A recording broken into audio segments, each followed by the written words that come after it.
Our God is a God of suddenly. He's a spontaneous God. There's nothing so hard for him to do. He can do it in a blink of an eye.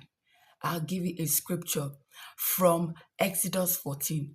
When Pharaoh has already agreed, okay, the Israelites can leave Egypt. But all of a sudden they changed their mind. So the Israelites got close to the Red Sea, and they were afraid that that means they're going to drown. How are they going to pass?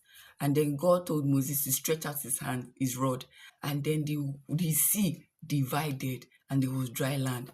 They actually moved to the dry land, and then the sea turned to a wall. It was so marvelous. But as they were passing through, the Egyptians were still coming with their chariots. And God knew this and made their wheels, their chariots, so difficult for them to pass through.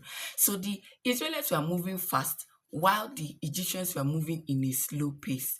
And when they had crossed the Red Sea, God told Moses to stretch out his hand again. And that water that had divided closed up and swallowed the Egyptians.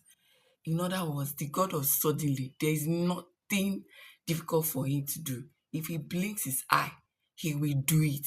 So I'm trying to say that whatever your situation, God is the only one that can do what no man can do.